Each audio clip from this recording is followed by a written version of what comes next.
Welcome ladies and gents, Chris Andre here. You can find me at BetBoxing on Twitter for boxing related tweets, or you can subscribe to the channel, click that notifications button and get a new notification whenever a new video is uploaded. We're continuing with our little mini series.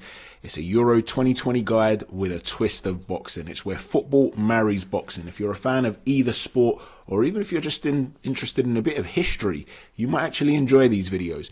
I'm always looking for feedback, so let's get cracking and let me know what you think at the end of this. Thanks for watching everyone. Here we go.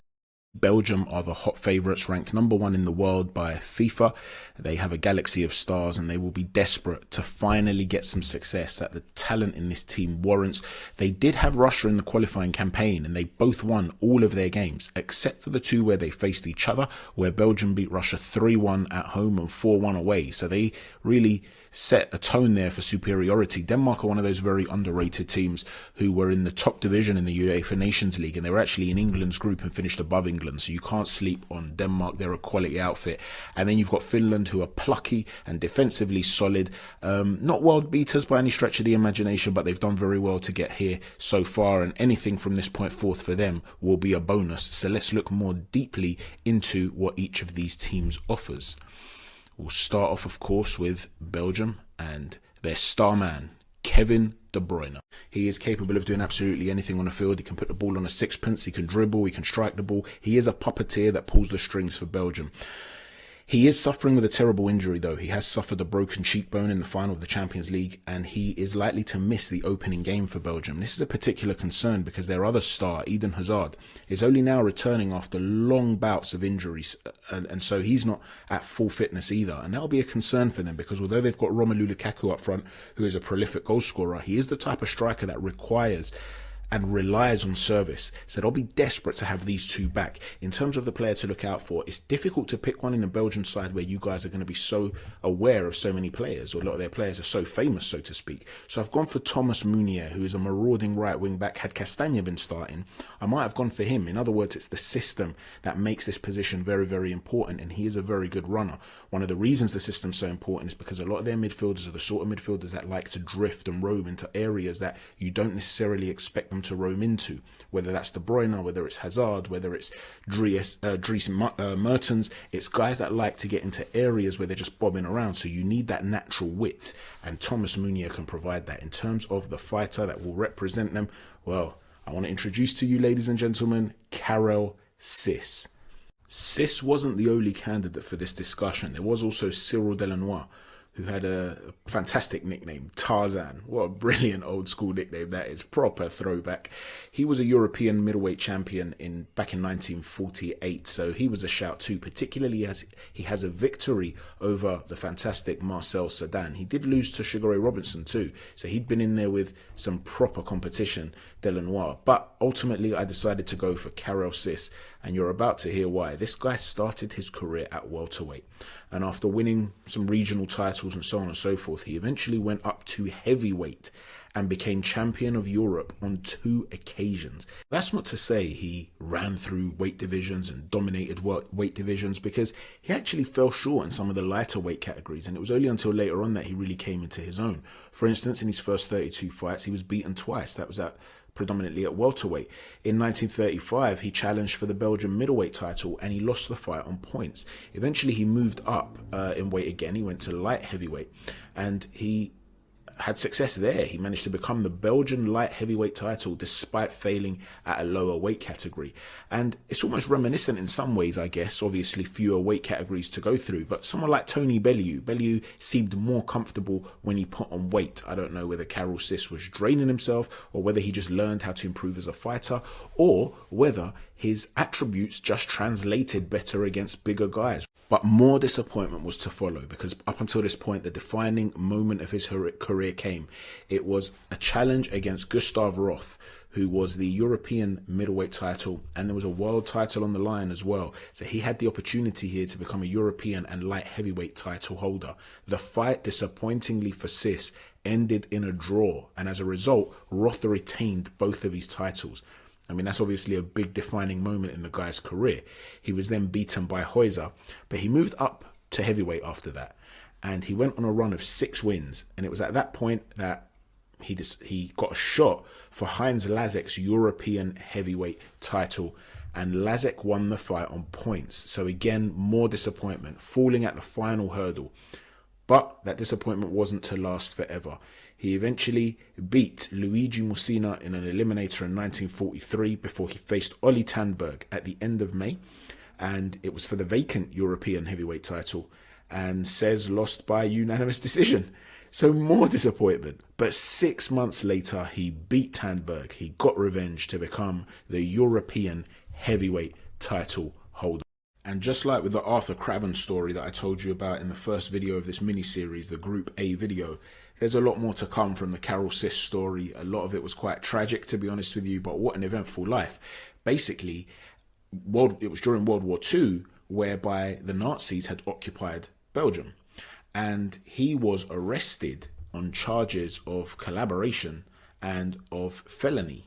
So here is this guy all of a sudden who had achieved his dreams, had constantly pursued this hope of becoming the best he could be. He gets the titles, suddenly he becomes stripped of them. And he's exiled and he moves to Spain and he's desperate to get a license again. He really wants to fight. That's his dream. That is who this guy is. That's what he's defined by. But they won't license him. So what does he do? He has to be involved in some sort of entertainment, some sort of performance, some sort of fight game.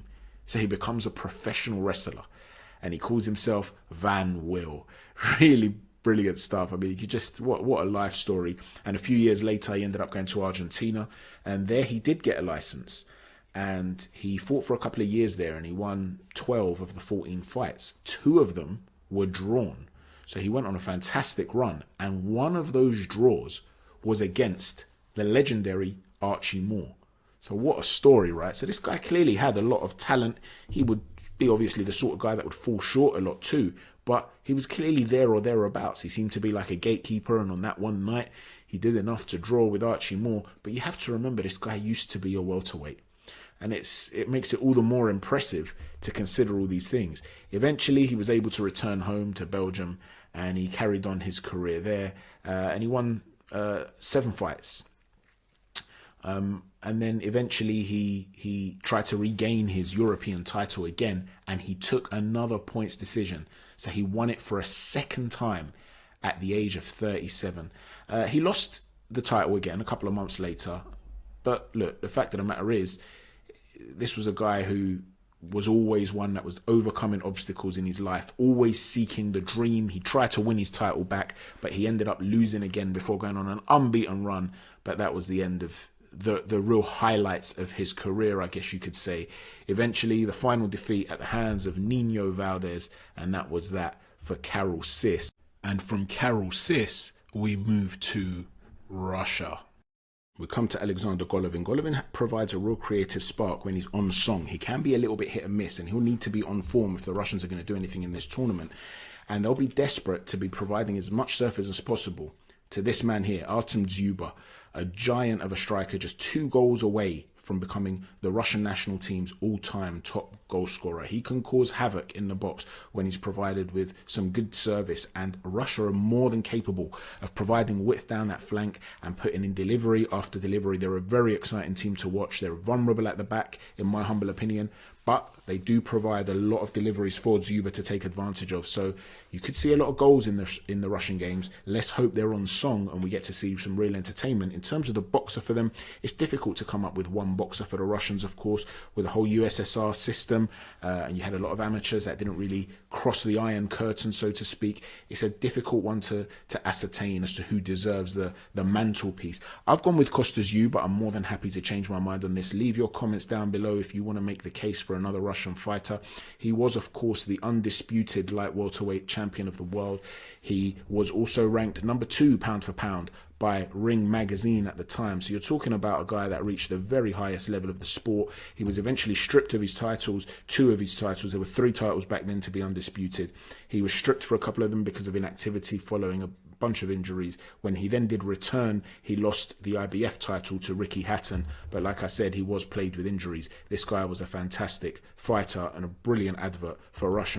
And as I mentioned earlier, Denmark are a very high-performing side. They don't necessarily always get the credit they deserve. They go under the radar a little bit, partly because they don't have that many big names. One of their big names, though, is Christian Eriksen. He's capable of doing it all, passing, shooting, hitting a great delivery, and he's going to have to be able to provide for them and be their real talisman for this Danish side. In terms of the one to watch, like I said, there are some talented players here that go under the radar, but check out Jonas Wind. He's a young striker with 15 goals in 28 games for Copenhagen this season. He's a massive player for them already. He also scored one in his 2 starts for Denmark in the World Cup qualifiers. So this is a young kid who's got real ambition, and he's certainly one you're going to want to keep an eye on. In terms of their fighter, I'm going to pick John Gatenko, better known as Kid Williams. He was a fantastic fighter, ranked number 2 in the history of the bantamweight division by BoxRec and number 3 by Ring Magazine. His family moved to Baltimore when he was a little kid from Denmark, and he was working as a newsboy. And what they would want to do is find the best possible place to set up their stall to sell newspapers. Well, obviously, there was a lot of competition for that. And rather than settle it with a nice amicable game of rock, paper, scissors, or maybe alternating week by week, they were deciding that the best possible way for this conflict resolution was to let fists fly. And he was standing out, and he was winning a lot of fights. And he caught the attention of a matchmaker from Baltimore called John Barrett. And he was 16 years old at the time. And they decided, listen, we're going to give you your first professional fight. We're going to change your nickname to Americanize it and call you Kid Williams. And he started taking the sport by storm. By the age of 21, he was a world champion. He had a very flash manager called Sam Harris, and he attached himself to Williams as well, and he controlled his earnings and he controlled his career essentially. And while he was churning and riding through a whole bunch of opponents, the fact of the matter is, when it was all said and done, he wasn't left with much. Now, a lot of that, I'm not saying was down to Sam Harris. A lot of that was down to the fact that he was considered a bit of a spendthrift. He would, yes, be cheated out of a lot of money too, but he was also spending on everything you can imagine. And by the time it was said and done, like I said, he left the ring, he left his career, and he was not quite as broke as when he left it, but not far from it. To put this into perspective, the little 5'1" powerhouse felt that he had to make a comeback at 42 years old, but they wouldn't give him a license. The reason he felt he needed to make a comeback is because he began to work as a taxi driver, as a salesman. He worked in steel. He did a whole bunch of things before being sent to prison in 1934 because of failure to support his wife and children. So clearly this guy ended up very poor. In 1957, just 6 years before he died, he was arrested for drunkenness. So it's another sad story from the sport of boxing. But in his heyday, he was a terrific fighter. Kid Williams. Finns will be combative and organised, and they'll try to contain their opponents and try and hit them on the break with Teemu Pukki firing goals in at the other end. That will be the hope. In terms of the one to watch, I would suggest checking out Glenn Kamara. He will offer protection to that back line. He'll be important in that regard. But he's also a nice mover of the ball. He's a nice passer of the ball. Some people have compared him, I guess, to a poor man's Pirlo. So he's certainly a guy that you might enjoy watching. In terms of their fighter, look, this is probably going to cause a little bit of controversy. Even the Nordic Nightmare here might be a little bit of a contentious choice because they have produced some other really good fighters. Rachel suggested Olli Mäki. Chris Ackers suggested Amin Asikainen. The reason I've gone for Robert Helenius is because although those guys were very good fighters, when they went up to the highest level, they did lose in quite dramatic fashion quite early in fights. Olli Mäki, for instance, lost in the second round against Davy Moore, and Davy Moore was, of course, a great fighter, but it suggests that maybe he wasn't able to compete at that level. Asikainen, too, if I'm not mistaken, was destroyed by Matthew Macklin inside a round. So then when you look at Robert Helenius, you see a guy who has wins over the likes of Kaznowski, of Chisora, albeit that was a contentious one. He's beaten Erkan Tepe. He's beaten Sam Peter, Lamont Brewster. He's been the distance with Dillian White. He's a 2-time European champion and a silver medalist at the Europeans in the amateurs. So he's got a very decent and respectable CV, and in my humble opinion, he does Finland proud, and that's why he is in that position. In terms of the qualification process, what I'm going to say is I believe Belgium will definitely win the group. They're a world-class outfit.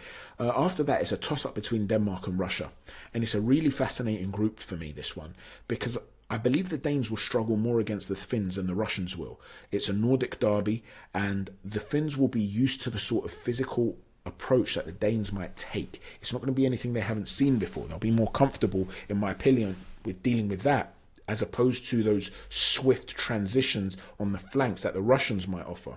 Having said that, I believe that the Danes will be better equipped to get something off of Belgium than the Russians will, because the Russians have already played them twice in qualifying and they got battered. They're far too open, whereas the Danes can contain the Belgians and maybe even hurt them at the other end of the field. So yeah, it's an interesting one.